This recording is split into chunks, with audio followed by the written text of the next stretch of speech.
We are live.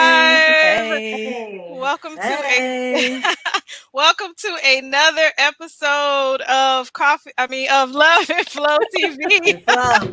Run by Coffee and Collaboration. Yes, Coffee and Collaboration Media, produced by and also Mastermind Productions.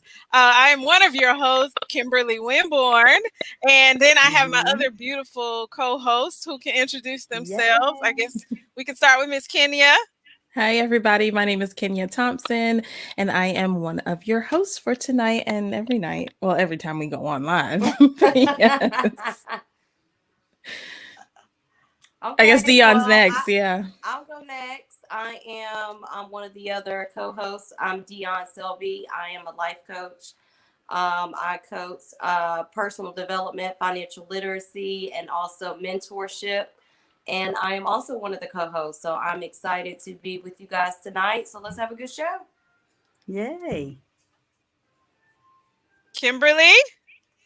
Hey guys, it's your girl Kimberly McGee, and I am also an additional co-host. I am a manager, event and marketing manager, and I'm so happy to be here. Also, AKA, I am the dancing planner. So if you want to dance, I got you.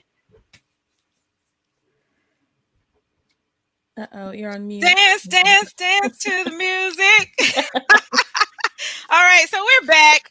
This is May Mental Health Awareness Month. How many of you out there have checked in with yourself this month and really taken an assessment of where you are so that you can move forward? How many have truly done that? You can put it in the comments and maybe share with us some of the things that you've done this month to focus on self-care, to focus on getting realigned, with yourself. Ladies, is there something that you guys have done that really have stood out to you that made a difference in your self-care for May? Yes, I took an actual vacation. I hadn't taken a vacation in God knows how long, like without having to work or, I took off of everything and I was intentionally lazy. I did all the things I wanted to do, ate all the things I wanted to eat, and it felt amazing. A whole week. So that was great. Wow. Yeah. So nice. You said you ate everything you wanted to eat. I sure did. We talked about this last time. Eating is my thing, which is probably why I've gained so much weight. But yes, eating is comforting. Eating has been all of our things through COVID. What about you, Kimberly? What's something that you've done? Well, actually, I had a nice birthday party. So I celebrated 52 years. Praise the Lord. Amen. And and somebody asked me, really, why was I having a party for 52? Because that really wasn't a monumental. And what I've learned about my mental health and then doing this COVID is why not? I don't know what next year looks like. So I don't want to be ever sitting around thinking, man, I wanted to have that party outside and have movie night and I should have done it. So I've learned that why not? Yep. That's that's so important. Mm-hmm. Yeah, what about you? Too. I guess I can say I'm celebrating Mental Health Awareness Month because I'm on vacation and I'm getting a mental outlet right now as we speak. So I'm excited about that and being able to take a break and get some rest and relaxation because sometimes I have to be intentional about resting. I love that. The vacation. I was speaking with someone who has 4 kids and she was just talking about how she was burnt out. She's an entrepreneur as well. And you may not be able to always get a vacation, but a staycation. Yes. And those are important. I love a staycation, just getting away, going to a hotel. I used to do this all the time, or do a whole spa day just by yourself.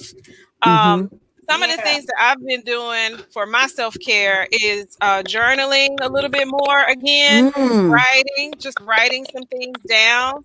I've also just been resting, taking naps. One of the ladies in my group, the Praying CEO, she has an acronym for NAP, Necessary Applied Peace. And so I So love I've been that. taking my naps, necessary, applied peace, and haven't felt guilty one bit. And have probably Yes. been more productive than ever. Yes. Amen. Yeah, I that's love really that. I good. love that. Right, Yeah. And necessary, that's such applied peace. a good point that you made, Kimberly, about not feeling guilty. You know, for whatever Yeah, reason, you know, that's something that we struggle with a lot, is feeling guilty about taking those breaks, and Mhm. you know, and yeah, basically needing that outlet or needing that break. You know, a lot of Mm-hmm. times, you know, we just feel guilty, you know, for yeah. doing that. But like you said, you shouldn't feel guilty, and you just take what you need. Yeah. Right. Mhm. I think about it. I thought about it because I was one of those that felt guilty. Like, am I getting Yeah. old? Or, you just start feeling down on yourself. And I remember when I was in college and I was 18, 19, I used to get Mhm. it in with the naps. And so I was like, if I did it at 18, 19, then why am I tripping about, doing it over 40? Right. Yeah. Oh yeah. So, yeah. I'm a cat in that regard. I love me some naps. Now I can nap all day. Mm-hmm. Me But too. I like what Ruth Riddick said. Mental health is important because guess what? Everybody that's crazy ain't locked up. Yeah. That's the truth, This Ruth. is Look, and then true. y'all know the saying, that's the truth, Ruth. That's the truth, Ruth. Amen. I know Hmm. I'm corny. Hey, Lisa. So I'm glad that everybody on Love and Flow has had a moment to get some self-care. For those who are watching, share what is it that you've done in order to get you some self-care, some mental health in. We're going to have an expert on a little bit later who is going to share some tips and different things with us. We have an expert in the field, but we also have our own Yeah. in-house expert with life coach Dion Yay. Selby. And so she was on earlier this month for a drip moment with a therapist. What was the young lady's name? I can't think of it right now. Uh-oh, Dion, you're muted. I'm muted. Yeah. Yeah, her name was Mona Town. She's actually a good friend Yes. of mine. She's a good friend of mine. We went to college together. What's so cool about her actual profession within therapy, though, is that she's a crisis response trainer. So Yeah. she trains mental health professionals in how to respond to I love certain that. mental health crises. Yeah. So Mhm. Yeah. it was really good drip. It was so informative. And we learned a lot as far as, like, especially with everything that's going on right now with, with police accountability. She even shared that she trains police and Mhm. Yeah. how to respond to certain situations dealing with mental health. So Yeah. it was good. It was really good. It was. I was there. I was there throughout the whole thing. Like, this is so good. And I love Mhm. that she's working with officers because I know that's a concern for many of us. So we were Yeah. able to get like hands-on information Mhm. from her. And so we do not do anything. I think we need to mute. We need to mute out a line, but we do not do anything without prayer first. So Love and Flow is about the prayer life. So Kimberly, our resident prayer warrior in the group, can you please lead us in prayer? And then we'll continue on with the conversation. Absolutely. Night of fun. Yes. So, dear Heavenly Father, we just thank you right now for your visions. We thank you, Lord God, that you expand your angels and cast them over this country, cast them through the world, Father God. We thank you, Lord God, for your grace and your mercy. We thank you, Lord God, that your word is established in our hearts, but Lord God, also in our actions. We give you all the praise and all the glory. And we thank you, Lord God, for this platform that we're able to express ourselves and receive information that makes us better as human beings to love and care for one another. In Jesus' name, amen. Amen. Amen. Amen. So Amen. you guys ready to dive on into the conversation? Yes, yes, yes. Yes, let's get to it. Let's Let's get to get it. to So it. much has happened every Mm-hmm. month, like from month to month. We have so much to take place, right? So a whole bunch of stuff to talk about. One Yeah. of the things that we didn't get a chance to continue to discuss is the disparities. I think I was saying discrepancies and disparities Disparity at together. this. Disparities. Disparities between men and women when it comes to salaries. And in reference to that, we were talking about LeBron James and Bird, Mhm. Sue Bird. And so that's Mhm. where we're going to start this evening. And this segment is called Breaking the, what is it called, y'all? Glass ceiling. Thank you. Breaking the Breaking glass the glass ceiling. ceiling. Breaking the glass ceiling. I have so much on my Yeah. mind. It's okay. Yeah. Breaking the glass ceiling. And so, one of the Mhm. things that we want to ask you all in the audience before we get to that question, do you think that women still have a long way to go when it comes to breaking the glass ceiling, when it comes to Mhm. having equality in our salaries, all of those things and everything in our lives? Do you think that we fought all this time? We got some rights, we got some things. Do you think we are still behind? Put in the comments what you guys think. What do you Yeah. ladies think? I'm gonna have to say yes, unfortunately. I mean, Mhm. it's from experience. I have gone on and gotten advanced degrees. I've had more education and more experience than many of my counterparts, and still cannot make what I deserve to make. Which was honestly a huge part in, getting out of corporate America and breaking into entrepreneurship, because I never felt valued. Yeah. I Yeah. get it's I think about that, and you hear so many different people's stories, and we kind of touched on this as far as our tone and pitch and all Yeah. that stuff in the boardroom. Like, do we really feel heard? And it's just there's so many powerful dynamic women, and it's just crazy that just as a result of some chromosomal differences, Mm-hmm. which Yeah. lead to the sex and gender that we have, that there's this sexism and there's Yeah. this inequality. So anybody in the comments, please give us your feedback. Either of you other ladies want to add to that, Dion or Kimberly? Well, I think it's probably a dual sword for women of color, because not only are Mm-hmm. you a woman, but now you're a woman of color. So you are fighting against two systems that really don't support who you are based on your gender, and then based on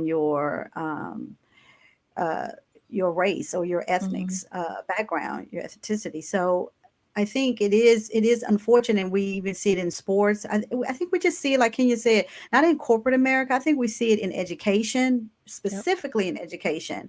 Um, I was reading an article recently about a Cameron University professor who found out she was making extremely amount lower than her male counterparts, and she sued the university for it. And it's just one of those things that I think in the medical industry, and so I agree with Kenya. You almost have to create your own sense of wealth or platform to have that equality, because you've created the equality yourself. Mm-hmm. Yeah. Yeah.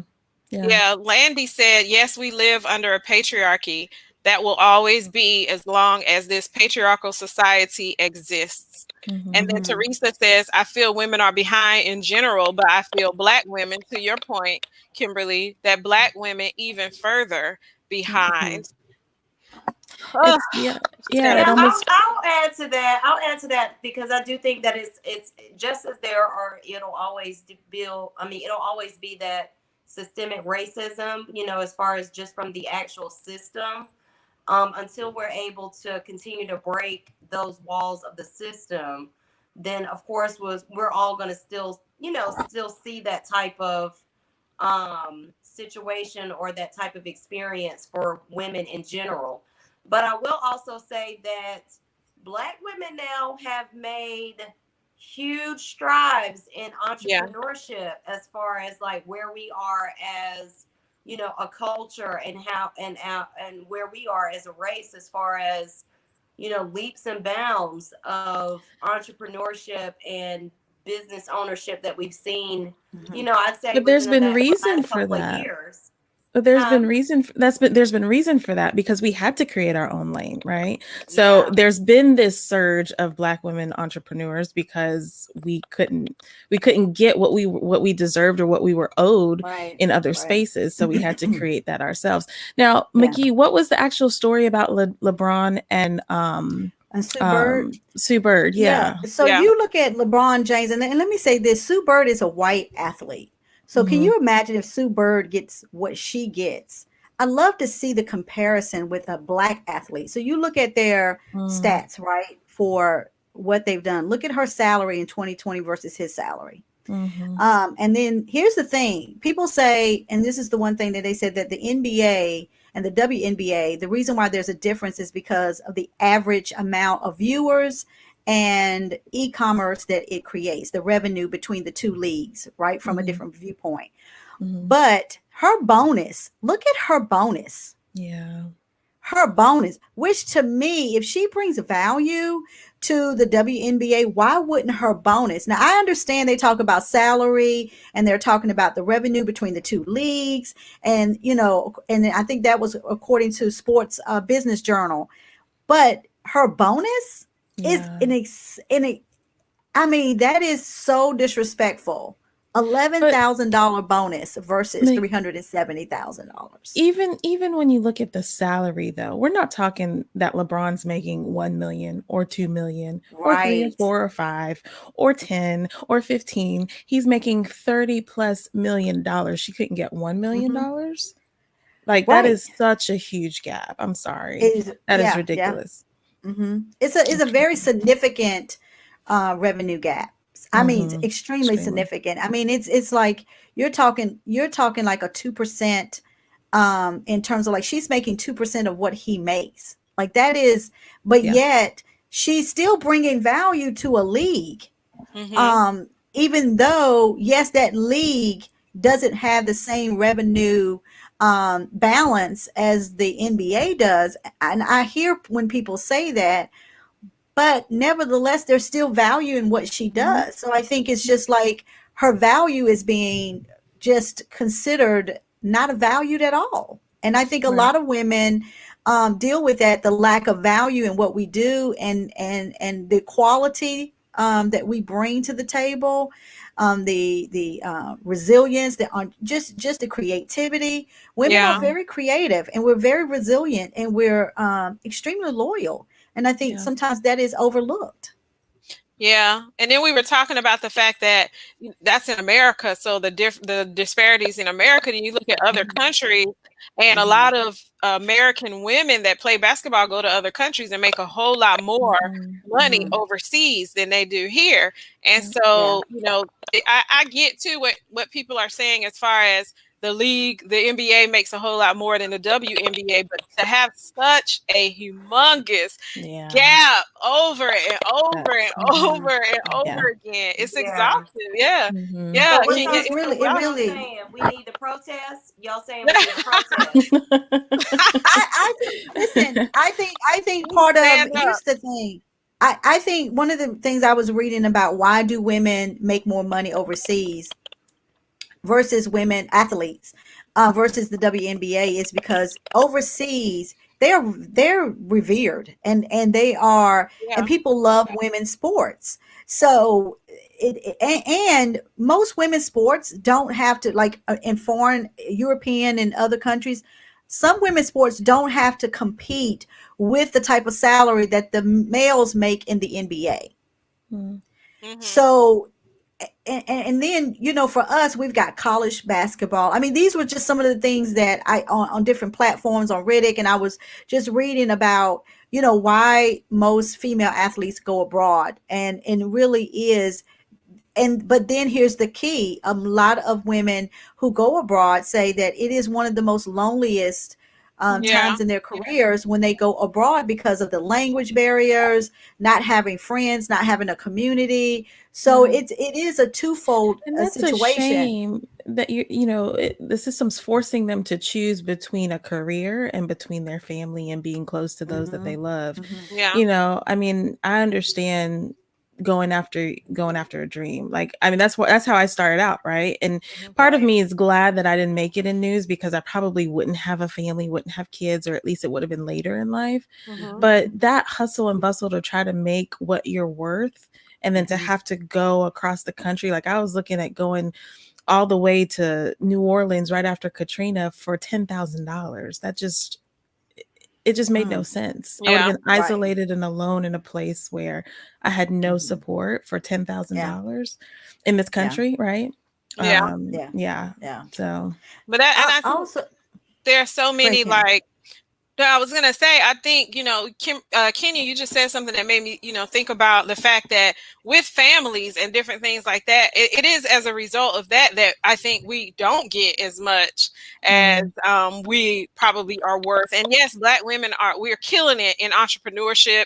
We're top percentages of new businesses that are launching and becoming successful. But when you think about the corporate space, it's a very different story oftentimes. Not all the time, but oftentimes. And so, but that is one of the reasons why. Can she still perform and have kids? Is she going to have to take blah, blah, blah time off? That sort of a thing. And it's why, okay, the fellas want to take time off too. And sometimes the woman is working harder, in many situations than the husband. Landy asked a question. I'm not sure you can see that comment.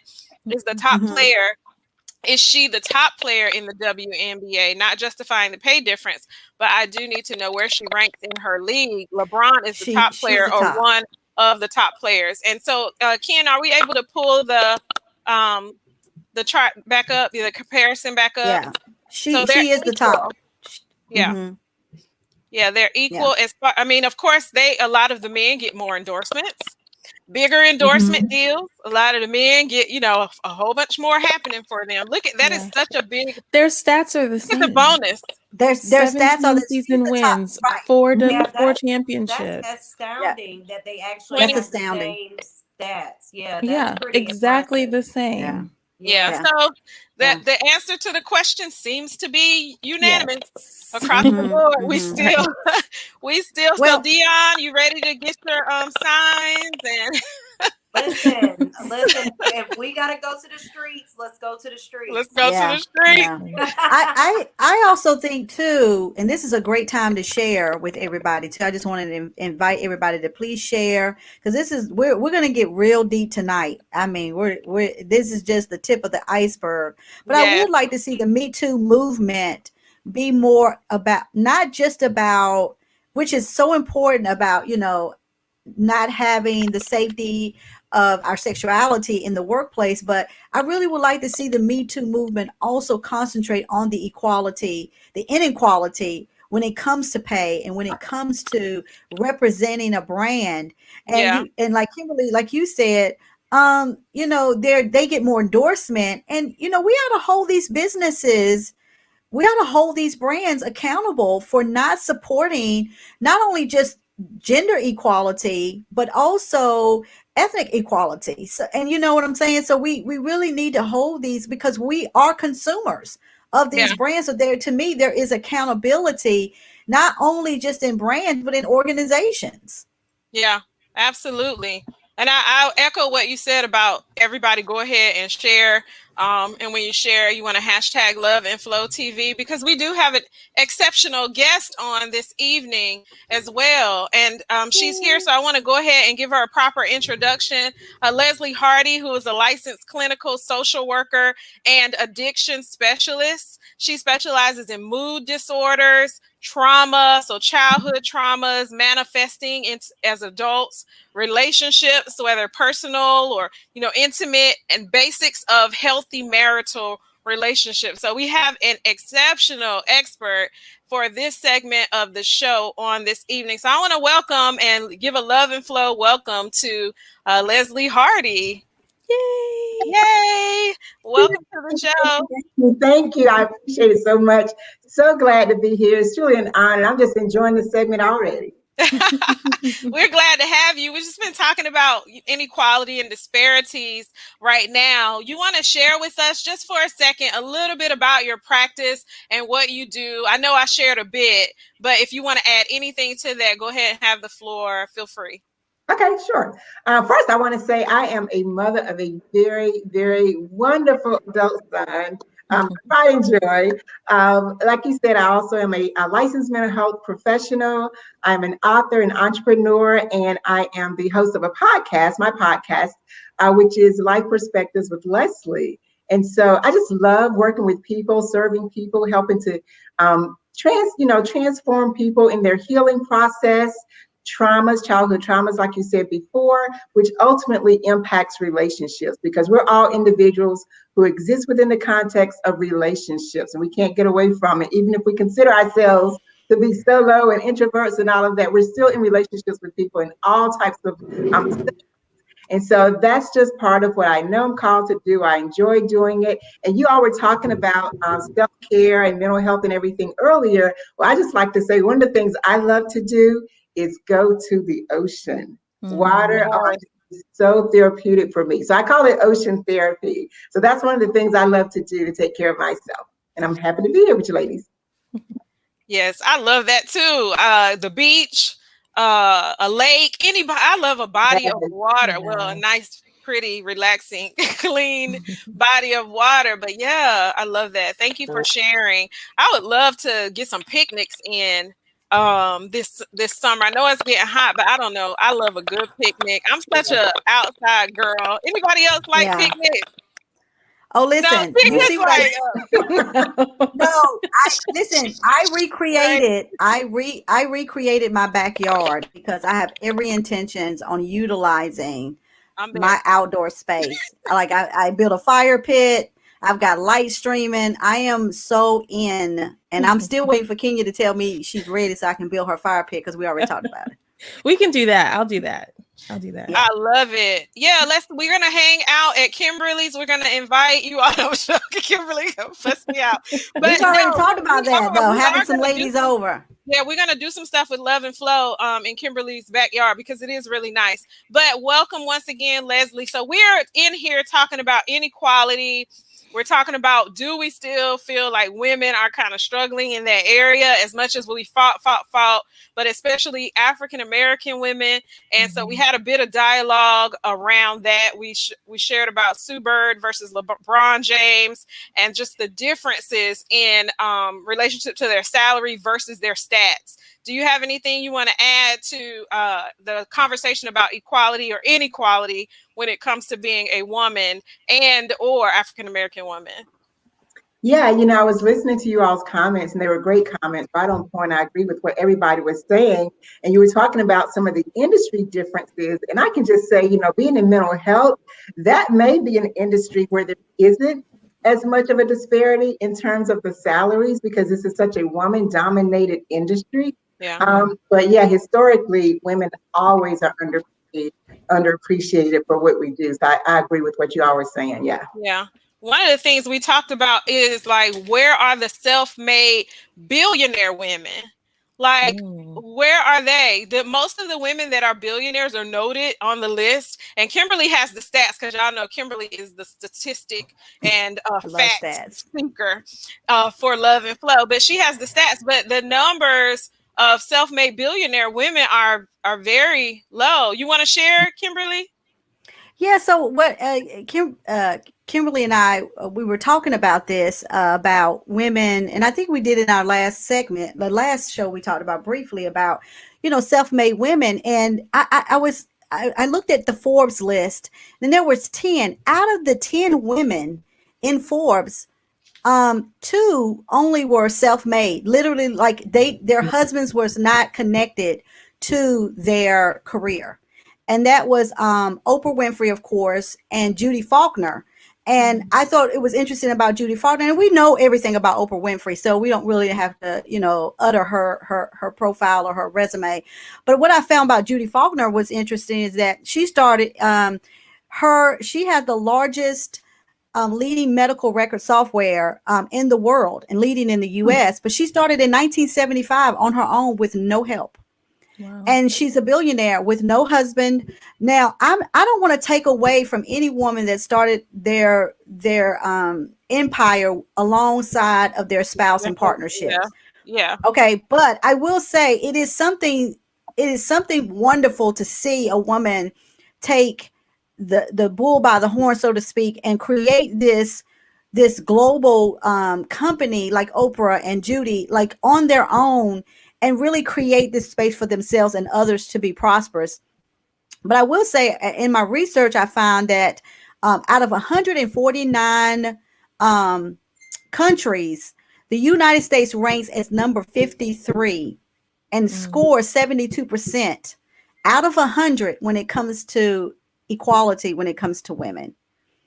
Yeah. And we're number 53 in the world. In Right. the world. So I think that says a lot about, goes back to one of our guests talked about the way this country is set Patriarchy. up.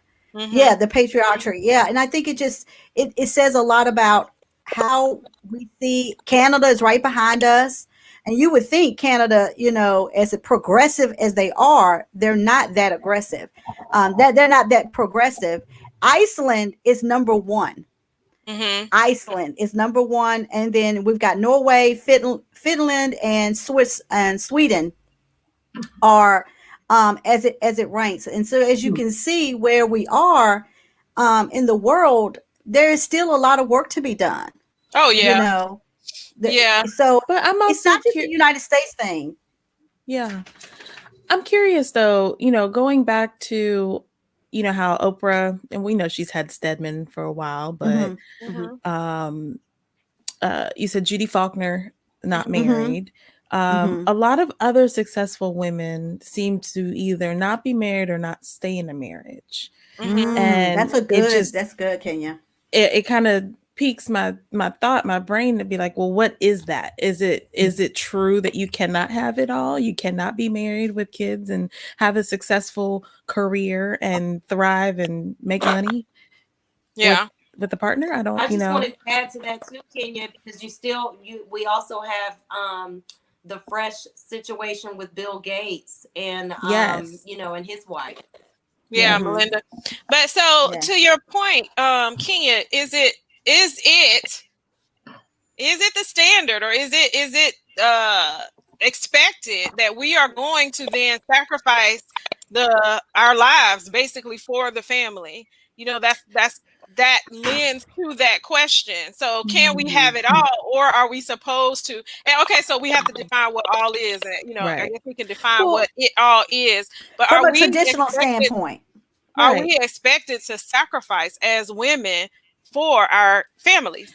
I don't know. I think we kind of get the side eye or the look, or maybe not so much now as we have in the past of like, oh, you've got kids and a husband, but you're here all the time.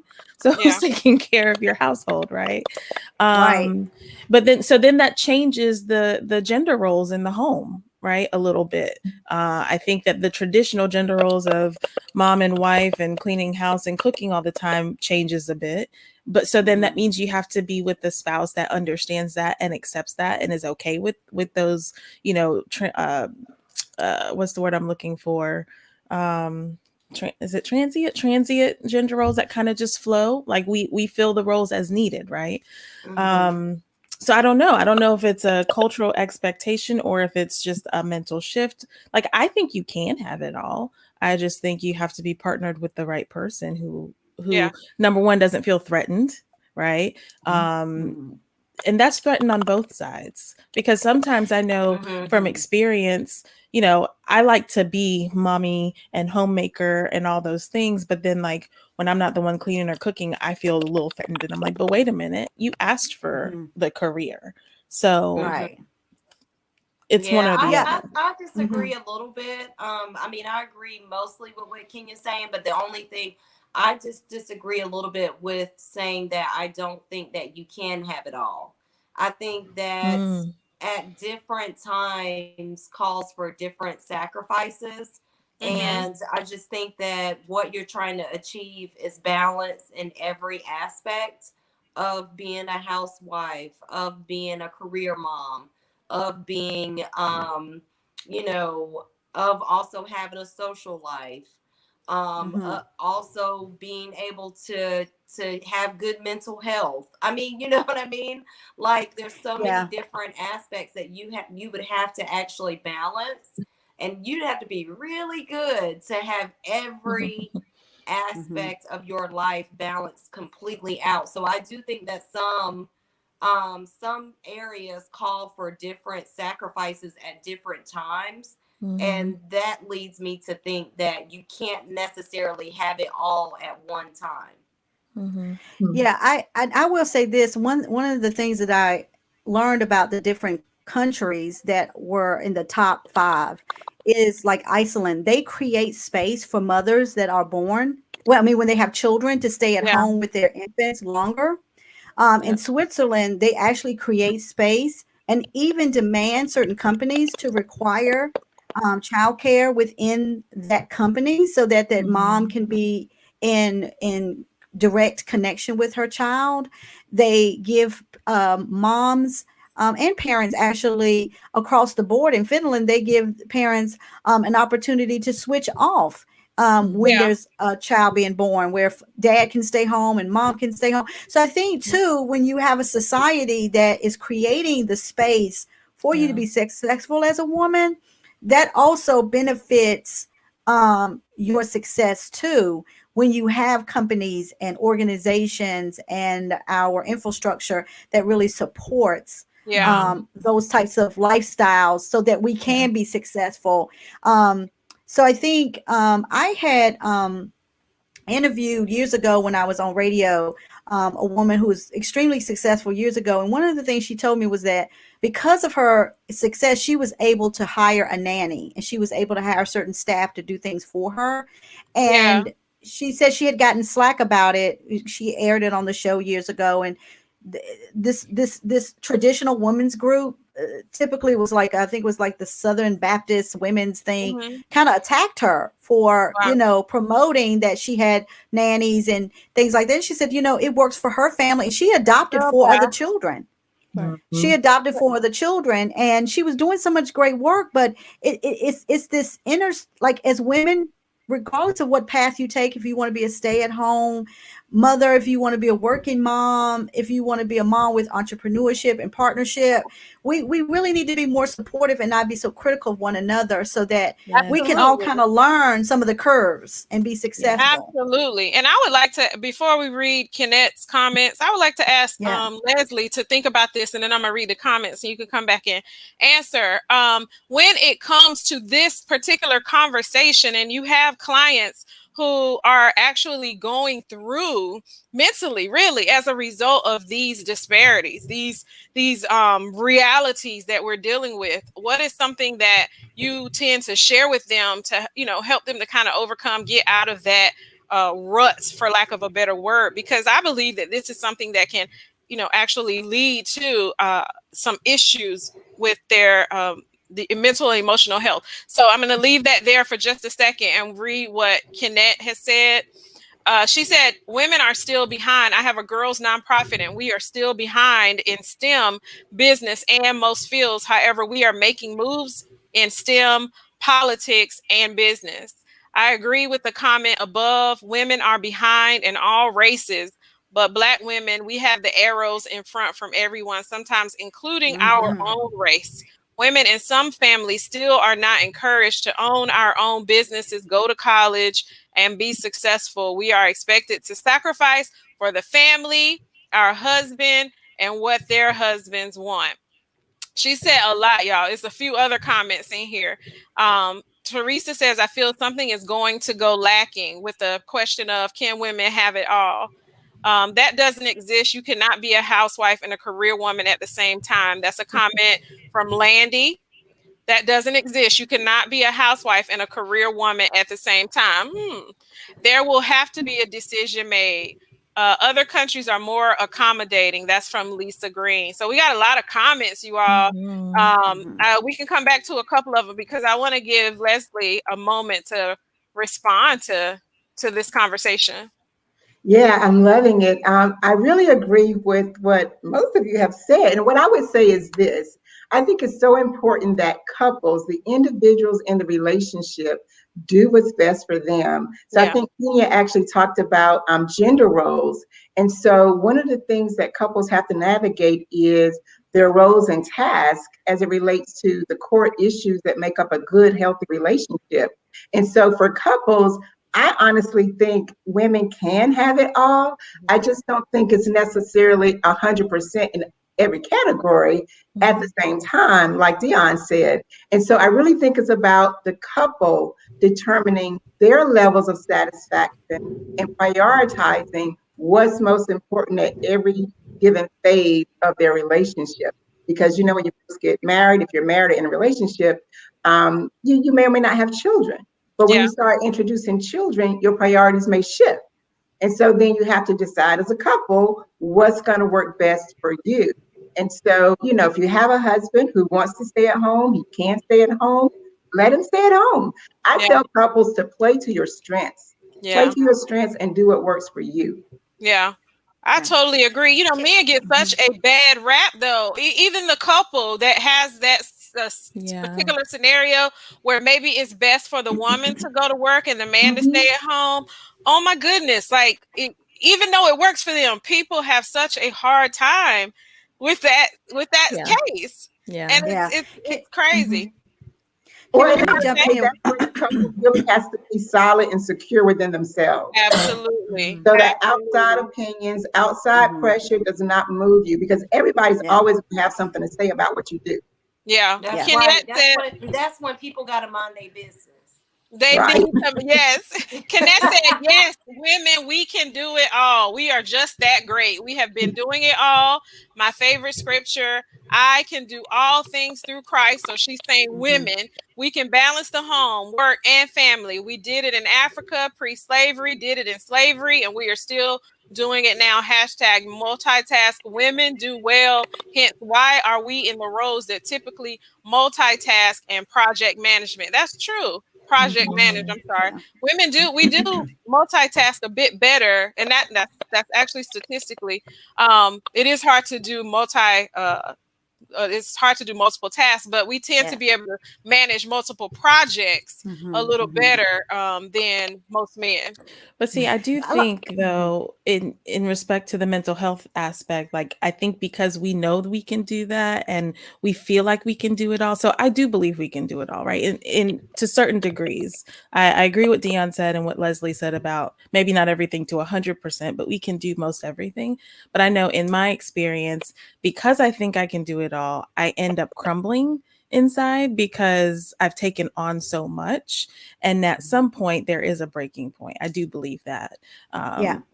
And so I think it's important to have the right support systems in place. So if you do have a spouse, to communicate those things, and to also be able to, like we said earlier, take some time off and things like that. But I think that there can be overload when we decide, I can be that entrepreneur and the breadwinner and the mom and the wife and the, homemaker and all of that. So I do think that there's balance there too. Yeah. I like to jump in real quick, dealing with the men. My father was a very active father. And even with my stepmom wanted to go back to school, he really encouraged her to go back to school at some point.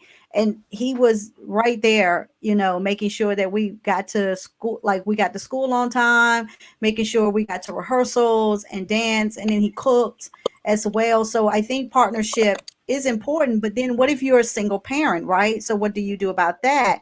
And one of the things, I grew up in a village. So I grew up with grandmothers, like, and aunties and people, even I know it's kind of different now, but like I knew all of my neighbors. Like I knew Miss Carol, Right. and mom could put a note on the door and say, go over to Miss Carol's as soon as you get home from school. She said she'll watch out for a couple of hours, and it was just like, I'm very fortunate to grow up in that rich type of community where I could have people to really support one another. And I think we've lost some of that, but I do think it is easier for a man to have a wife and have a home and have children and have this monumental, successful career.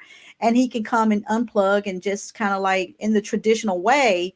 And I do think it is definitely harder for women, particularly if you're a single parent. I've been a single parent, and it was tough. I mean, when I became a single parent again in my life, I shut down. I shut down the radio show for obvious reasons, but to just focus, I shut down everything for almost like almost close to 10 years, just so I could concentrate on Keto and Jasmine, because I wanted them to have those experiences that I grew up with. I wanted them to be in the car with their friends and me taking them to different events. And so I really focused on them. I took time to say, you know what? God will allow me to have my career at some point willingly if when that time comes. But right now I got to focus on them. So can we have it all? I don't know if we can, but I think we can try. And if we fail at it, it's okay. We're, if we fail at it, we got to give ourselves a break about it. And then we just like pick it back up again. And I'm a testament of that. And Kim, I just want to add. Go ahead, I'm Leslie. sorry. Yeah, I just want to add to that, Kim, because I was a single parent also. And I think at the very root of all of this is, what does every individual define as all? Yeah. What is your definition of all? What do people value? Because everybody's values aren't the same, and we don't necessarily want all the same things. And so that's what I mean when I say I think we can have it all, whatever is a priority for the individual. Yeah. That's true. And That's you touched on a couple of situations. We talked about couples versus singles. And so defining that all is going to be different because of who you have in the household, the situation at hand. And so there's a lot of comments, a lot of comments in the chat.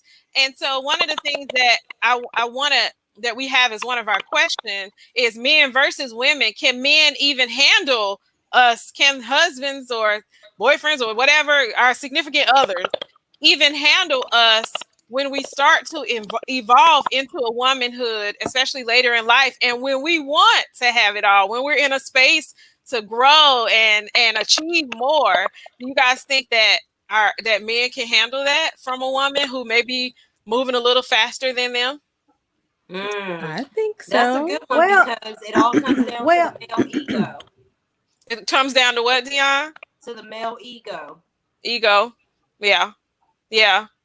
Kimberly, and the reason I say that is because, I think that, it depends on the type of individual, and also, like, Leslie was saying earlier, as far as our childhood and our upbringings, all that plays a part in it, because depending upon what examples you saw, coming up, and what you saw as being acceptable, would be kind of how you would respond or react to those things as you're going through those experiences with a partner, or, with your spouse. So I think that it has a lot to do with, your upbringing and just your own personal character. Yeah. I like what Lisa said in the comments. We can, but you must be able to balance. But we have to be able to allow others to assist. It takes a community. Accepting help does not mean you aren't the woman boss. So I love that she said that. And, to the having it all, we look at people like, we mentioned her earlier, Oprah.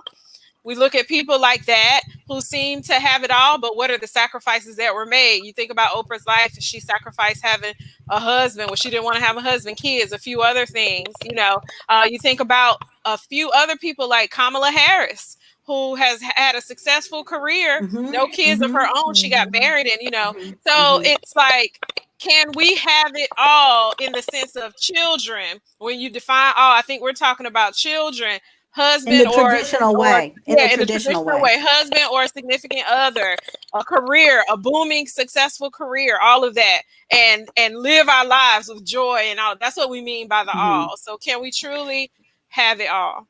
Well, I think another thing that's important for us to realize too is, like, right now, just as our culture, nothing is really traditional at this point. Even women nowadays, we don't want traditional relationships. We don't want, gender roles. Not, not more commonly speaking now. I don't think that women today even want those types of partnerships or those types of relationships. Some women don't want kids. Right. And they're looked upon differently. I think, even though, Dion, you're right, I think there is a shift in how we have a conception of what traditional roles are. Our tradition still pokes his head up out of the ground, right? And we still deal with this whole concept of, like Kimberly said about men, can they balance? And I really think it's how we raise our boys.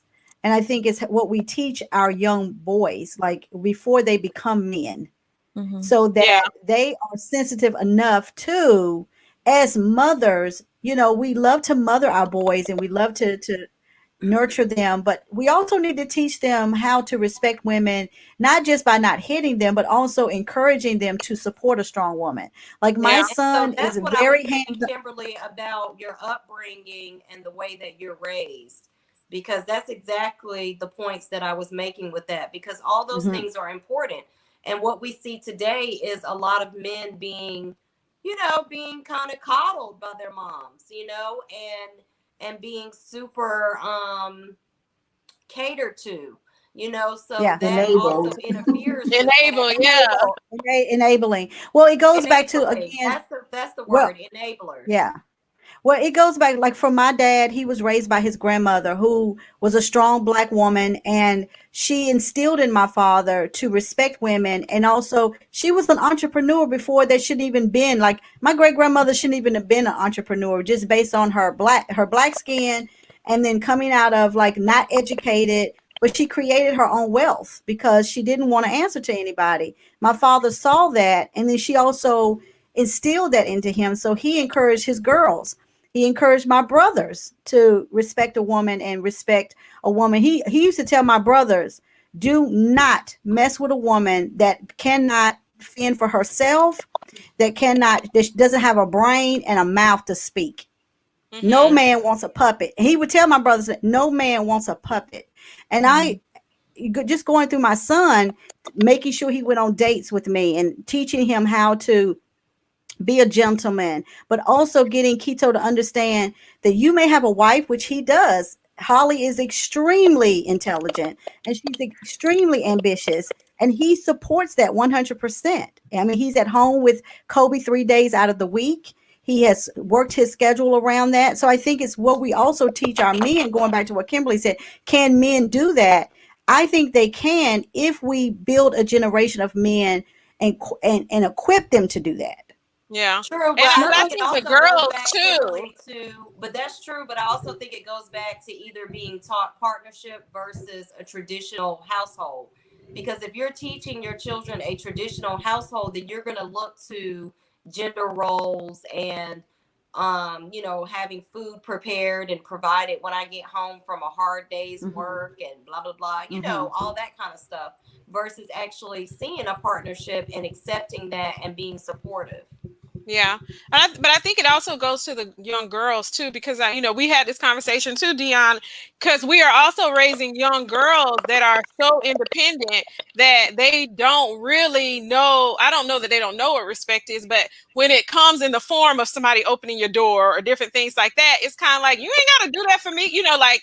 And so the young ladies now are kind of reject, and so the men are like, what do I do? So the men who have been taught Yeah. to be traditional and respectful and all that stuff, they're like, well, these women out here, some of them rather, are turning it away. And so there's Well, definitely some, I gaps. think I think tradition comes with the generations though, right? We Uh-huh. can't hold the younger generation accountable to old traditions if that's just not the way of their society.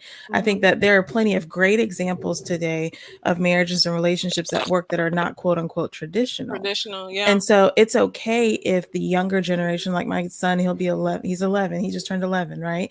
He may grow up expecting a different kind of relationship with his wife or significant other, and that's okay as long as it works for them. But we can't, like we were talking about, judging moms for wanting to have it all, or men for staying home. We can't also judge the younger generation for what works for them and a new tradition that they're creating for themselves. Yeah, and I don't think we judge them. I think we pay attention to what, like from this whole conversation, Yeah. what we're doing. What are we putting? I think we talked about this last month too. What are we putting out there when it comes Hmm. to what we expect? And because Right. that's what they're going to see. If they don't see the traditional in their home, then that's not what they're going to Well, expect. So then you meet somebody who is that, a guy, for instance, then right. it's like, that's weird. I don't know if I like him because he, opened my door Well, or right. So, and for me, I'm just speaking for myself.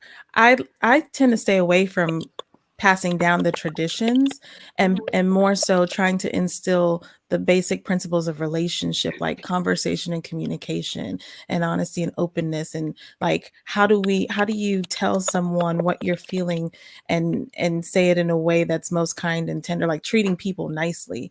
The traditions and stuff, I mean, I get what you're saying, but I think that those are the lesser of the things that we should worry about, because today we're more worried about how people treat one another. And how are these relationships going to really form if people aren't treating each other respectfully? And to me, traditions is something that you just pass down. Like, so if communication and the type of communication that you put out there versus don't, that's something that to me is something that that's passing down. So that's, what if it's never worked? What if it's never been effective? That's the point. That's my point. That's my point. Like sometimes it hasn't been. And so now we got to have these conversations with our children about the discrepancies you may run into. This person that has never experienced blah, so blah, using blah. different words, and I see what you're saying. I see what you're saying. Yeah. Well, for me, I like Kenya, I agree with you, but for me, I do teach my children tradition. The traditions that I grew up with, what works and what hasn't worked. Passed down. And one of the things I am adamant about is that my son knew traditionally how to be respectful of a woman. That meant, but I also taught Jasmine the non-traditional way of the Tanya Tucker, stand by your man. No. So, I made sure that Jasmine understood this whole stand by your man kind of mentality, where if he's wrong and he's, not taking care of you, he's not doing the things that you need him to do, you don't have to stand for that. You can walk away. And I've taught my son that as well, but there are some traditions that really matter to me, like my kids knowing that, my son opening up a door for a woman, even if, and I've told him that, even if she's like, why are you opening up the door for me? All you have to say, son, is just walk through, sweetheart. Just walk through. It's okay. Like, just take the gift. And I think that was one of the things that I will say Holly mentioned about my son, is that what stood out was that Keto was so respectful to her. And that got her attention. That really got her attention when it came to that. And then on Jasmine's end, her boyfriend loves that she's respectful to him. She doesn't have this like attitude about, their roles in the house, but then she's also very strong and very opinionated, and that's attractive to him. So I think it's those traditions, they do matter to me, but they are my traditions. We got to read the comments. Like, it's so many comments that we got to touch on. As long as he doesn't, so Landy said, as long as he doesn't subscribe to patriarchy, they can. Men that are patriarchal, many of them have ego issues when their women are very successful or more successful than they are. Kenneth said, everyone defines success differently. I can be Oprah with money, and because I have no kids or married, I'm a failure to someone with a traditional sense of a woman.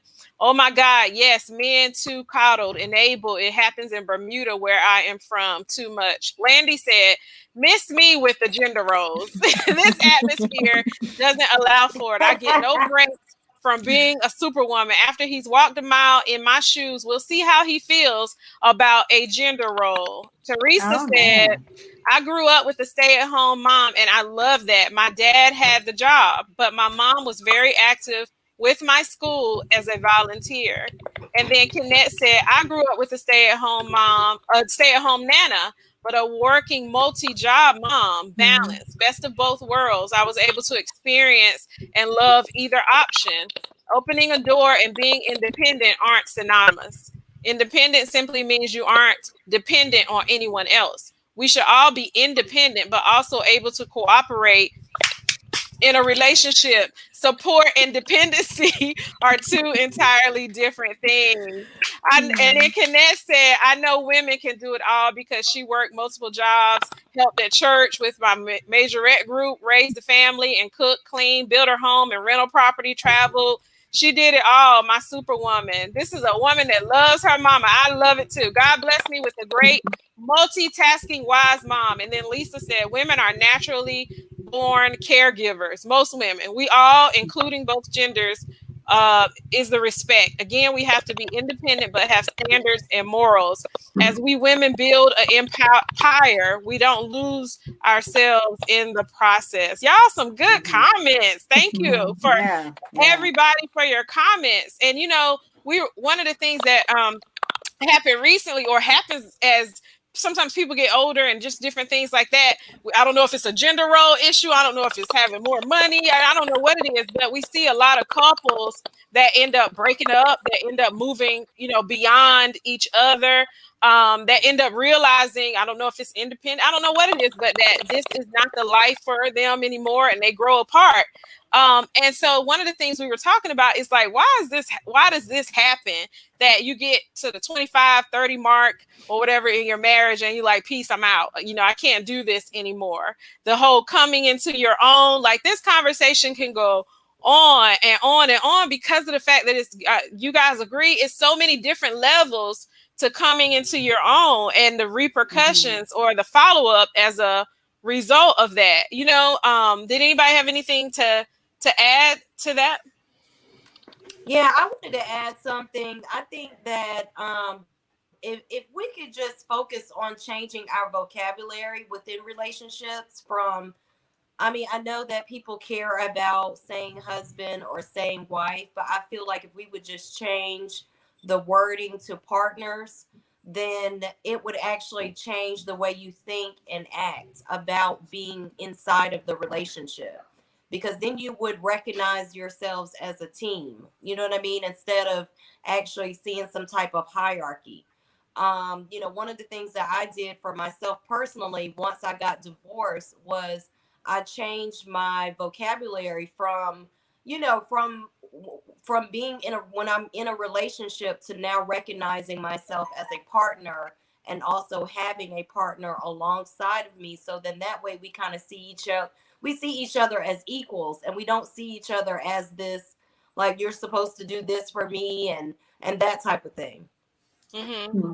I think that's a cultural and spiritual sort of journey, very much, because I think you can still be equal, but see yourself in different roles. And I'm not necessarily saying gender roles, but I think I think that's a mindset. So it's a mindset that has to be fed to grow, because we can be equal partners. I love the word partner, but I still feel like husband and wife is a different term, and understanding and bond, like using those terms. So but if everybody had the mindset, and Leslie, I saw you nod your head if you want to chime in on this particular segment here, then I'll shut right on up. No, go ahead and finish. I'll come in behind you.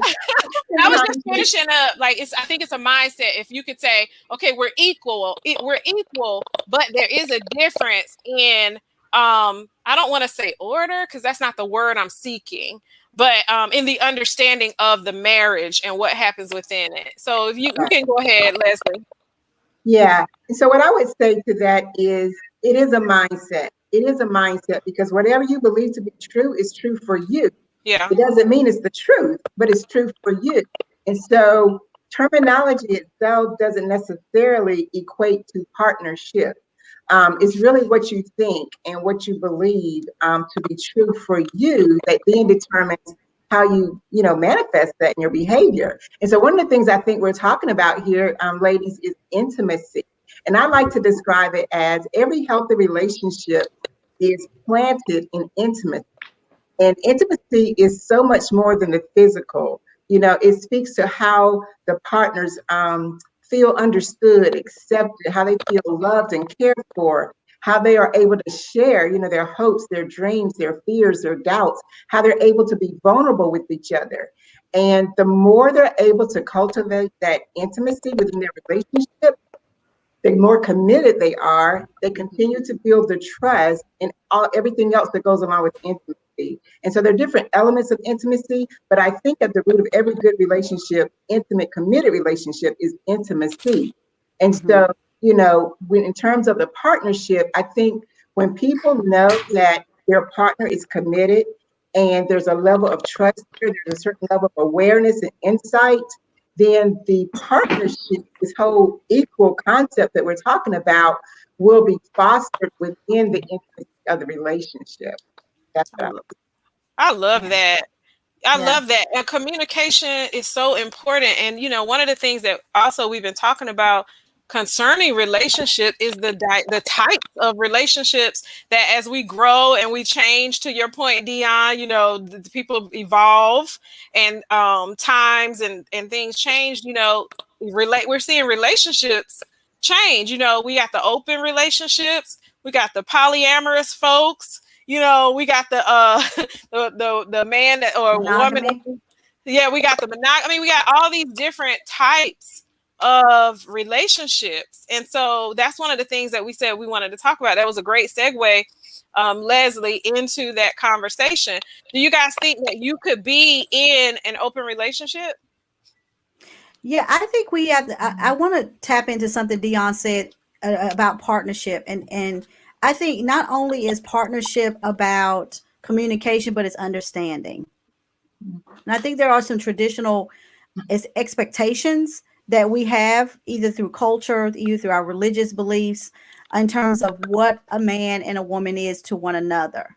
So for me, I'm not so hung up on, but I do agree with Dion when it comes to understanding when you are in a committed relationship, is that that you already go in understanding that this is a partnership, and maybe the traditional so-called expectations of what a husband is and what a wife is, or what a male or female is, it can change as you evolve.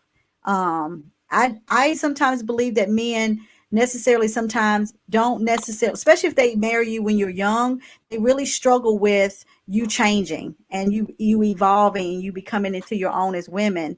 But I also believe that some men are open to open relationships because it removes the lack of commitment and responsibility. I can be in an open relationship, but I want to define open relationship as Yeah. we're dating, we're not exclusive yet. And our relationship could evolve into that exclusivity between the two of us, but I'm going to be open to dating other people. And I think that is going to look different for everybody, you know? So I think to answer your question, I could be in an open relationship, but again, it's one of those things that you have to have a conversation with the person that you are spending time with probably the most. Mm-hmm. Yeah. How do you all define open relationships? Yeah, I define it as opening Pandora's box. I ain't doing it.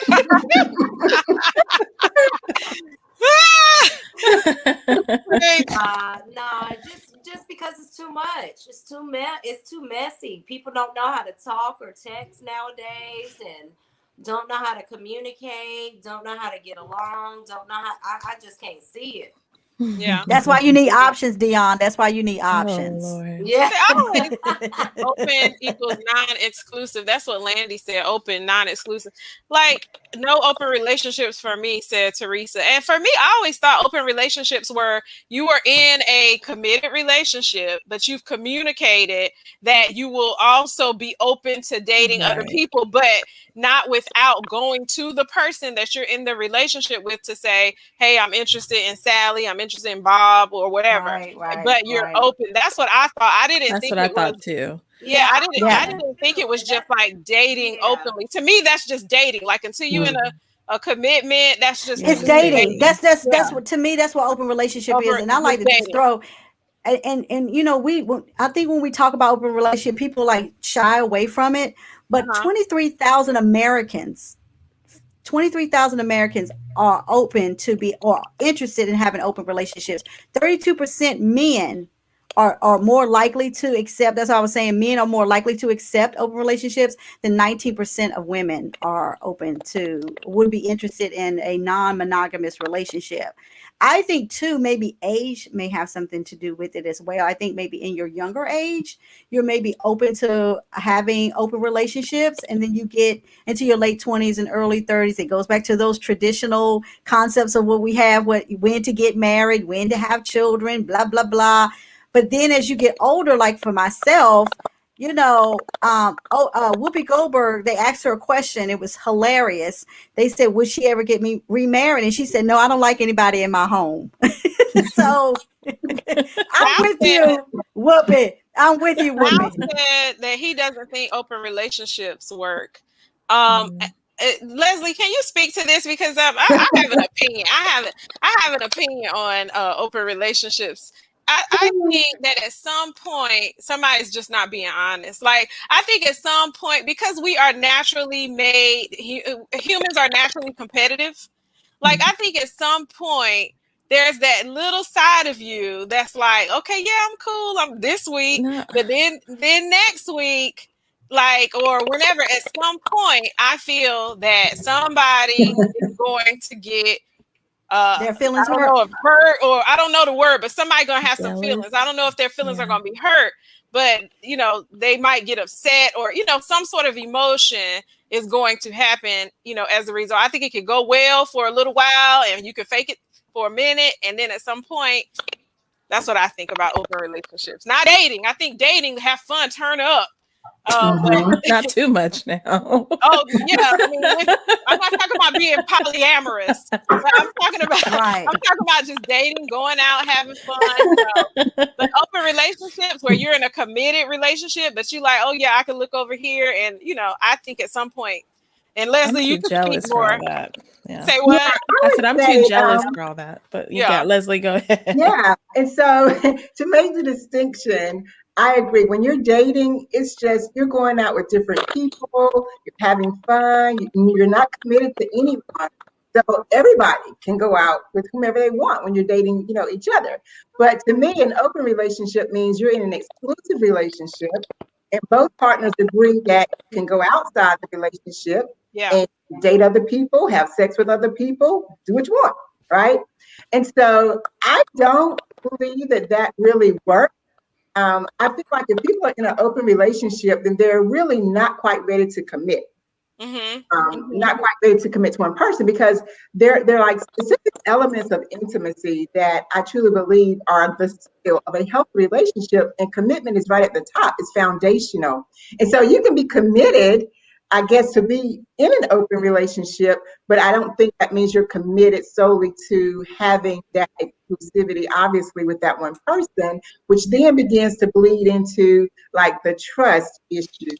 If you have trust issues, how they come up. And again, we all come into relationships with our previous experiences.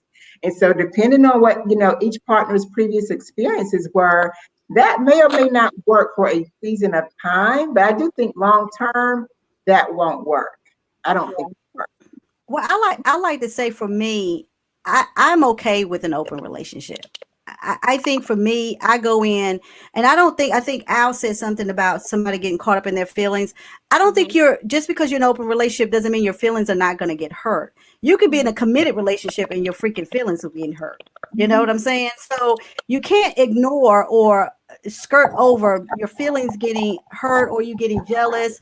You can get jealous in a committed relationship. You can feel a little slighted in committed relationships. I think for me, being in an open relationship is that all parties understand it's not necessarily polyamorous, but it's like, I'm not ready to commit. I've been married for 19 years. I don't want to commit anymore to one person. And I do want to freely date when I want to date, and I see who I want to see, and I make sure that everybody understands that. When that time comes and I meet someone that I feel meets me right there in the middle, we're partners, I can definitely see myself. Yes, I'm definitely open for that monogamous relationship, that intimacy, that talk.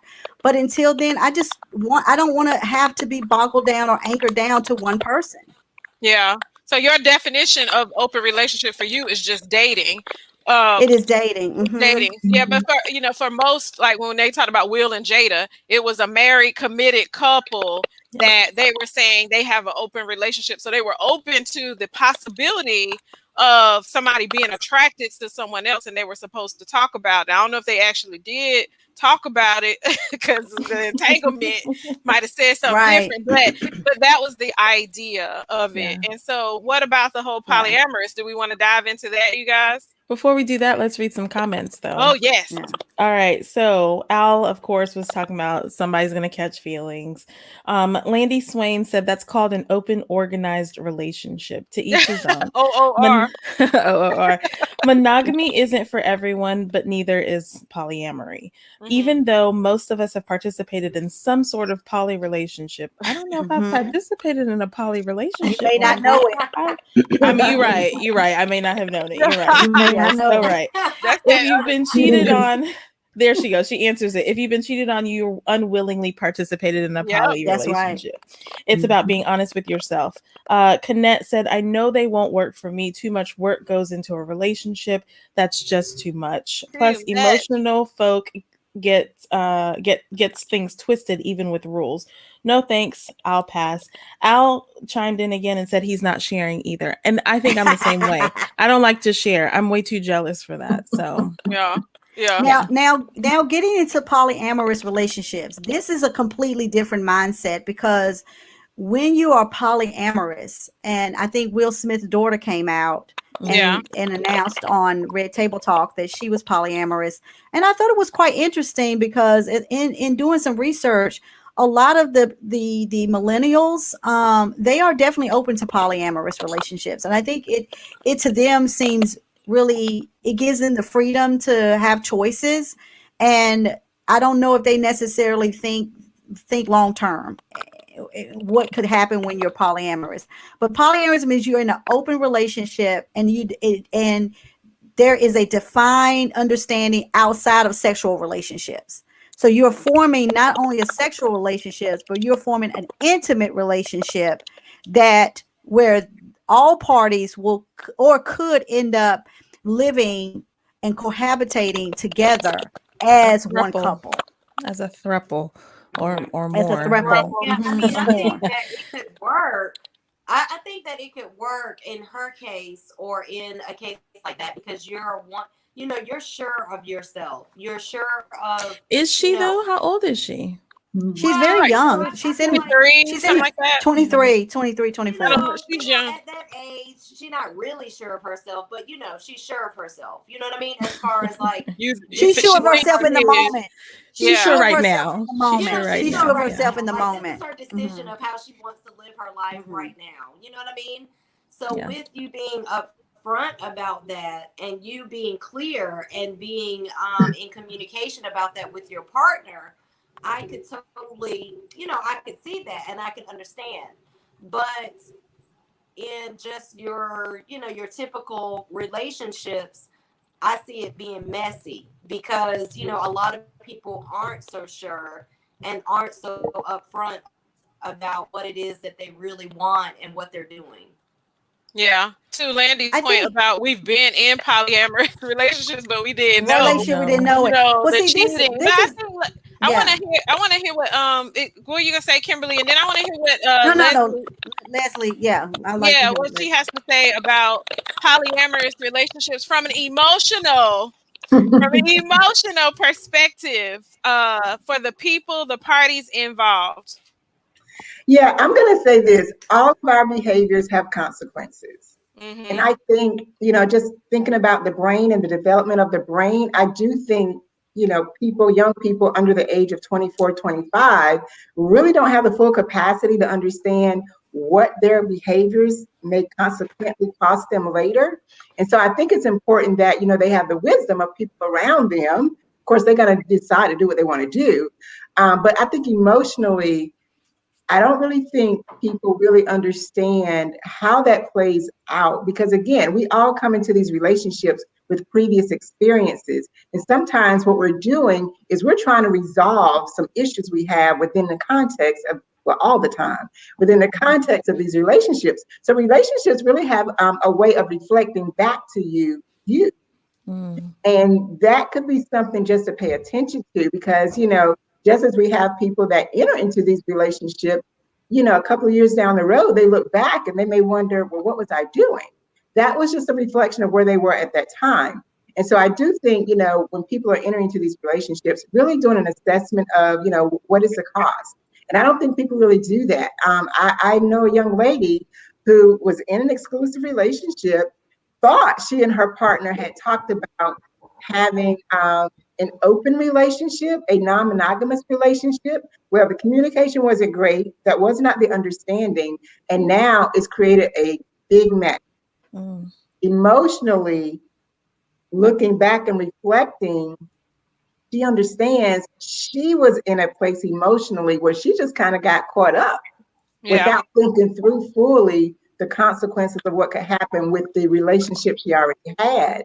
And so I really think, people just kind of pausing and getting some insight maybe from other people about it. This young generation of millennials, they are doing things very differently. Different doesn't mean better. And so I just think, people just need to kind of count the cost. Yeah. I love that. Yeah, and that led me to think of soul ties when you said that, Leslie. Just thinking about even, spiritually, so you're not just thinking about emotionally and mentally, how it affects you as a person, but also how it affects you spiritually when you're intertwining with so many different people. Right. I like to tell people, this is a lesson that I've learned I've been married multiple times and now dating, is take your time. It really is no rush, and really understand who you are. Two things: who you truly are dating and falling in love with, and then two, really lower your expectations when it comes to that person. Because when you lower your expectations, you come in with these expectations, generational, whatever that is.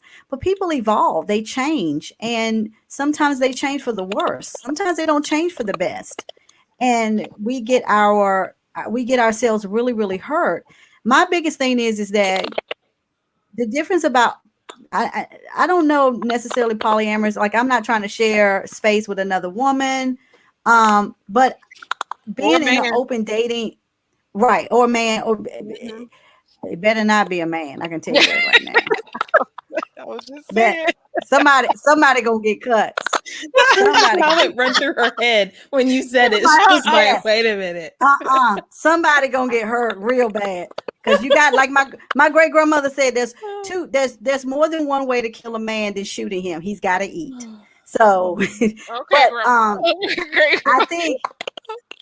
I think too, it goes back to a lot of people. I forget who said it. A lot of people think they're in committed relationships and monogamous relationships, and their partners are being unfaithful to them. They're and cheating. And they think, and it's one of those things that's so disrespectful that you don't have the courage enough to tell someone, you know what, I love you, but I'm also wanting to be with other people, and giving that person an opportunity to get out or to make that transition with you. And I think that, and if somebody wants to, and of course, we're told in the church, if you're Christian, that is not looked upon. I mean, for me as a Christian woman, if I say I'm in an open relationship, oh Lord, the fans come out in church and everybody shouting and praying in tongues, and somebody like, get the oil, she needs deliverance.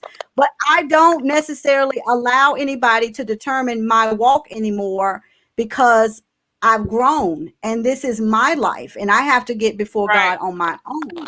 But I will say, a lot of people think they're living in monogamous relationships, and they're not. They're living in an open relationship. They just don't know it yet. And there's a lot of pain that comes from that. Yeah. Where polyamorous is one of those things that all parties know, and not only is it sexual, it's emotional. So you're cohabitating together. Polyamorous means that you are willing to bring someone into your private space with your partner. But open relationship does too, though. So it's open relationship, polyamorous, and then just straight up cheating. Like, so open relationship, polyamorous, and then just a cheater. Well, open relationship means that person may not come into your space. You may not even know their name. You just know that person that you're dating may be dating other people. Polyamorous means you know that person. You're not only building a relationship with your partner, you're building a relationship with that person as well, because y'all are cohabitating together. That's different from having an open relationship. You don't have to live with the person to be polyamorous. No, but the you thing have to is, know everybody knows in a each polyamory other. They're relationship. building. When they go on dates, they go on dates as a group. When they Yeah. do things Uh-huh. together as a group. You But in are an open no longer. relationship, you're supposed to communicate that even if you don't go out together. That's not quite cheating, is what I'm saying. No, but I think what McGee's trying to say is that in a poly relationship, we all know, even though we may not go out together, but we all know that me as the center of the relationship, I'm with you and I'm with this person. And sometimes we may come together and you guys are okay with that. Mm-hmm. Right. In an open relationship, you may not know who the open relationship is with. You just know that I am dating 1, 2, 3, 4, 5, 6, 7, 10 other people. In a poly, it's typically just going to be a 3-way situation. Right. But I thought we were talking about cheating. So okay, I must have misunderstood. Well, I'm just saying. I'm saying is that there are people in open relationships. They just don't know it because that partner has decided to be unfaithful to them. Right? They're not in a polyamorous relationship unknowingly. I don't think you can be in an unknowingly polyamorous relationship, but you can be unknowingly in an open relationship because you have had a partner to really disrespect you and then and mislead you by cheating and not giving you the opportunity to be open about it. But a true open relationship is where people know. Right. So you dating, that's what I was saying. Right. So I see what you're saying, Winborn. A true, even though you may say you're in an open relationship, the other person doesn't know, it's not an open relationship. A true open relationship is when everyone knows what you're doing. But they may not be okay with it. You may not know the person. That's why it's a difference with polyamorous, open relationship, and they're cheating. Yeah. But that's what I'm saying. People are in unknowingly. That's why I said unknowingly open like what relationship. Landy said. I think was it Landy or Connect? They said that earlier. They said they said that earlier. Yeah. So there are some more. Go ahead. There are some. Yeah, you want me to comments? Leslie, were you gonna say something before? No, I was going to say I think it's important that people understand the difference because you can't be unknowingly in an open relationship. That defies the very definition. Right. That alleviates somebody of their responsibility of cheating. Right. Yeah. Right. Yeah. Because every cheater could say, "Well, I'm just in an open relationship alone by myself." But y'all see the confusion. This is exactly why I don't want no parts. Want no part. Just monogamy 100 all the way. She wearing a monogamy flag. Well, it goes back to what Kimberly said is communication. And because you could have a man that say, I thought we were in an open relationship, and she's like, no, we're in a committed relationship, and so she could see that as cheating, and he could see it as, or vice versa. I mean, I don't want to always stick men under the bus, but I'm just saying. Yeah, that's when the weapons get thrown. Did you take the staple out? Yes. Let's read some comments before we go on to Leslie again. Okay. All right. Okay, so there were a couple questions that were posed. Do people really understand what's happening emotionally in an open and a poly relationship? Kenneth said, from the stories I've heard, no, and that's capital N, capital O. Some become a mess, even in discussions. You can cover it all, can't expect it all if it's new to you. So open that door, be prepared for some mess, in my opinion. And then Landy Swain said it's a very different thing when different individuals cooperate in a relationship with one another. It's also I'll also say all the individuals I know in a poly or not poly relationships or highly intelligent. She also goes on to say that something was incorrect. You do not have to cohabitate or go on open dates with each other. I guess that was for a poly. Polyamorous, yeah. Spiritually, Kenneth says it's all the same. All cheating, all breaking vows. But if that person doesn't go by my same beliefs, then they think it's a different perception, faith, beliefs. As long as your partner agrees, I don't have to. So I guess she's saying whatever works for you. Yeah, and then Kenneth goes on to say people don't always call open relationships as cheating because there is an agreement, and that's what we had landed on. So yes, awesome, great comments, you all. Thank you for sharing your feedback. And one of the things that we were saying in our conversation with Leslie, we were talking about how all of these different things, our personality, things from when we were children, emotional things that occur throughout our lives, how all of them can lead to a mental state later on that more manifests into personality, and how dynamic that is. Like many people, Kimberly had like this aha moment, like, wow, things that have trauma or different things that have happened to me as a young person can affect my personality, because then we started talking about narcissism and all of that. And I don't think we have time to truly like break that down. So I think we have to have, if she agrees, I think we have to have Leslie back, if not for the show, then for a drip moment to really talk about these things. But does anybody want to, comment or just speak to that for just a second without us, going too deep? Maybe Leslie, you can also comment to that as well when it comes to like these relationships and different things that we're talking about, when people are put into situations where they didn't know that the person was with someone, and how that can manifest into a personality or something later on. Well, I'll just say this. Every experience informs, impacts, and influences how you perceive the next experience. And so when you think about the things, experiences you had as a child, what you learned about love, what you learned about relationships, what you learned about commitment, trust, all of these factors, those are things that were true to you, even though you didn't process it as truth. And then as you get older and you begin to live out your truth, your belief system, then as you begin to encounter other people, you encounter the dynamics of relationships, different types of relationships. All of these experiences continue to inform you about what your expectations are for the world. It shapes your life perspective, what you actually believe, and they keep playing out over and over and over. And that's why I said before that, if you're really in an open relationship, a poly relationship, whatever, to me, it means that you're really not ready to commit to one person. And so all of that goes back to what foundationally, what is it that you believe? Not that your beliefs are wrong, but that's what you believe to be true. And as long as the two people agree, in terms of relationships, they're good. Yeah. But oftentimes there's not enough effective communication. I think somebody said this earlier. Oftentimes the communication really isn't effective. And so the people really haven't agreed. They maybe have talked around the topic, but haven't really gotten specific about why you want to do a particular thing, why you think a certain way, and you really don't understand the root of what's driving the behavior. Yeah. Yeah, that's good. Ladies, any comments, any follow-ups? Well, Go ahead. I have a question for Leslie, because I just wonder how much culture does play when it comes to understanding mental health and understanding that kind of trauma, and why we don't necessarily embrace talking about those things. Because they do. Okay. I love when we had that talk about how it has formed our personality. And I know, like Kimberly said, we can't really pull back on it, all that. But how much does culture play a role in that? Huge role. That's why there's a thing called racial trauma. Huge role. So I want to read to you ladies what the definition of trauma actually is.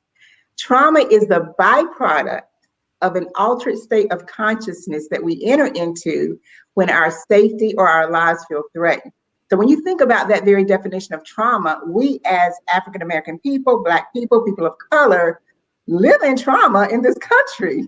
And it's been amplified, heightened over the last year and a half in a way that it's a constant state of stress. And our bodies are not created to exist in a constant state of stress. It leads to health issues and all kinds of things. But if you back that up and you think about just culturally in your micro systems, your family, your immediate community, your neighborhoods, and the traumas that you may experience there, starting with your family of origin, what happens is your body is responding. That's the first response of trauma, is your body, it's somatic. And so your body is responding, and your body may respond in a way that creates anxiety for you long term if you don't process the trauma properly.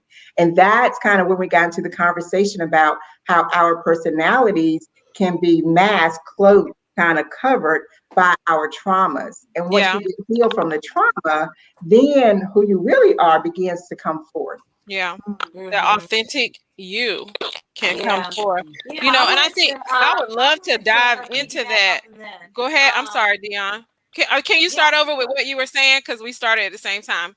Oh, okay. I'm sorry. I just No, no, wanted no. to I just wanted to piggyback on that too, because a lot of that has to do with triggers. You know, a lot of time we're triggered in a certain situation and we don't realize, like what Leslie was saying, is like our body is responding. But when we have those triggers, we really need to pay attention to what is actually triggering us, so that we know what we actually need to heal and what we need to talk about. To Kimberly McGee's point, as far as us not talking about it, definitely in our culture, is still something that we need to continue to work on and continue to actually, to uncover. But talking about those triggers and talking about that trauma is where we get to the healing and the therapy. So we still have to continue to push ourselves to being able to actually talk through those things and be open about them so that we can heal. Yeah. Absolutely. That's good. And that was one of the things that we were going to dive into too, Dion. So, I think it would be great to have Leslie back so we can really expand on the conversation. So whether it's a drip or the show, and, we can get the specifics. Would you like to come back and hang out with us? Yeah, I love it. Put it In right one on the segment? spot. Yeah. Oh yeah. The pastor does it. So why not? Why not? Those are examples. So, but yeah, we were talking about, about that, Dion. Like, is it taboo or is it something that's more accepted? Why not? All of those things that we could just. I think mental health is something that, because when we got on the call, when Kimberly and I were on the call with Leslie, it almost felt like a session. Like we were all we were sharing stuff, and, I got a nugget that helped me tremendously. I know, Because that Kimberly. whole personality, that trauma Yeah, morphing into that help. It really, you become, through trauma, through experiences, that morphs your personality and how you see things and how you react. And Yeah. when she said that, it was definitely an aha moment. It was like, what? yes. So Yes. So this is yeah. something we can, absolutely continue. Ladies, any closing thoughts? Because we need to wrap it on up. Thank you all for everyone who has joined us this evening. If you just joined in, please catch the replay, share it with a friend, follow us, join our group where we continue to have these discussions, as well as our drip moment at Love and Flow TV, the group on Facebook, Love and Flow TV. Go ahead and join us, follow us, and join in on the conversations. You can start a conversation. So if there's a question that has really been on your mind and you want to have a group and open forum to share it with around communication, relationships, trending things, and the like, please feel free to share. If it's something that we want to talk about, then we'll approve it and we'll have a great conversation. So any closing thoughts, ladies? It's been interesting. And, who would have thought I would have been talking about polyamory and open relationships, but Right. I think there is a lot of food for thought, though. And I think Yeah. that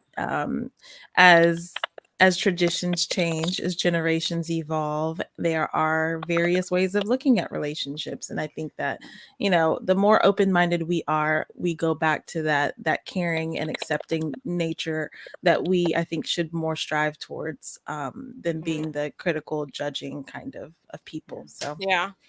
I think the conversation is much needed. I think that when we have these uncomfortable conversations with, like Kenya podcast, is when we have those conversations, we learn more, we become better at who we are as human beings, we become more understanding, and then we also can learn from it. So many times people want to shy away from these conversations because it's uncomfortable, it's not always popular, and it maybe make you a little hot under the collar or sweat on the forehead, but I think it's needed. Yeah. Yeah. Agree. I'd say the same thing. I'd say the same. Just to encourage everybody to be intentional.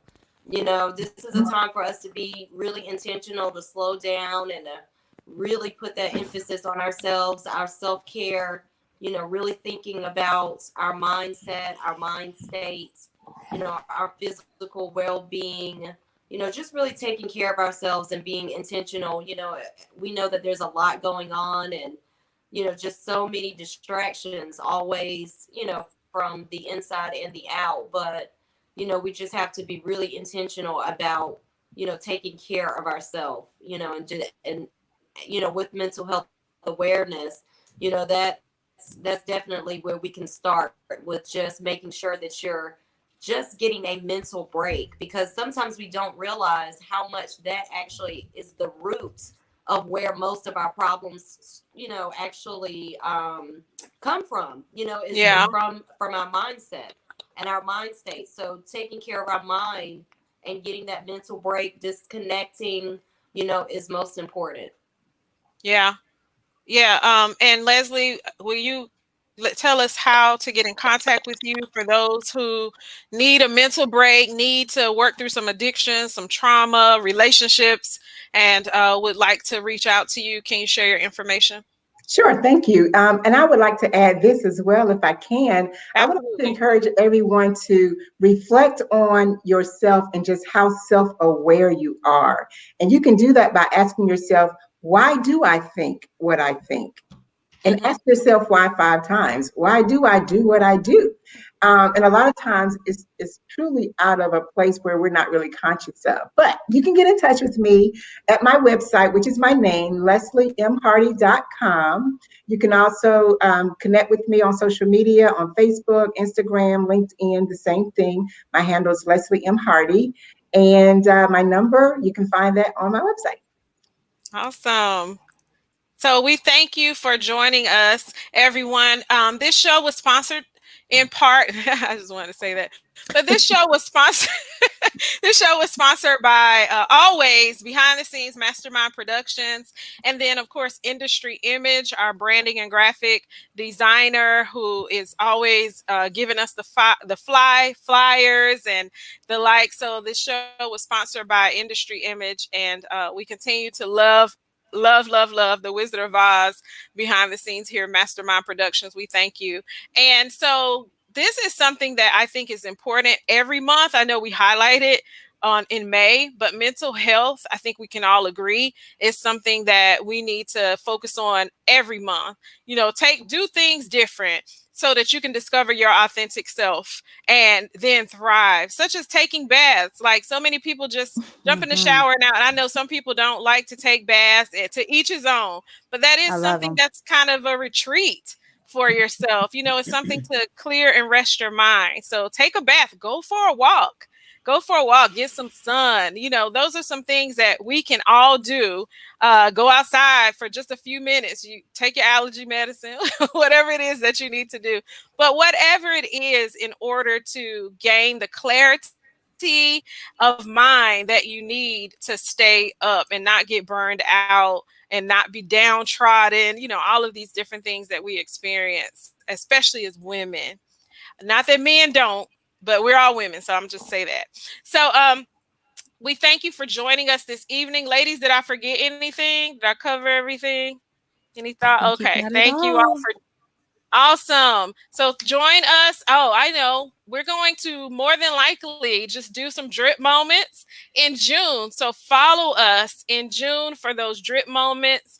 And those are just shorter segments of the show where we have a guest or either one of us or a couple of us talk about a recap of the show or some sort of issue or anything that's out trending, and we'll jump on and talk about it. We probably will skip June for the live show, but we'll be back in July. But we won't be going anywhere. We're still going to have the conversations, and we're still going to have the drip moments. But we also need to take a moment to reset and realign and have our rest as well. So we're going to follow the example that we're sharing with you all. So we will see you in the group at Love and Flow TV. Follow us on Instagram and on Facebook. You can reach out to us or also see us on Coffee and Collaborations Media, where you can catch the replays of the other shows. This was our 11th episode since we launched. So you can go and see the other episodes at Coffee and Collaborations Media. You all have a great night. Enjoy the rest of your evening. Kick back, spend some time with loved ones, and take a breath tomorrow. Let Sunday be your rest day, be your retreat. And we'll see you next time. Love you, ladies. Love and Flow team. Bye. See you all.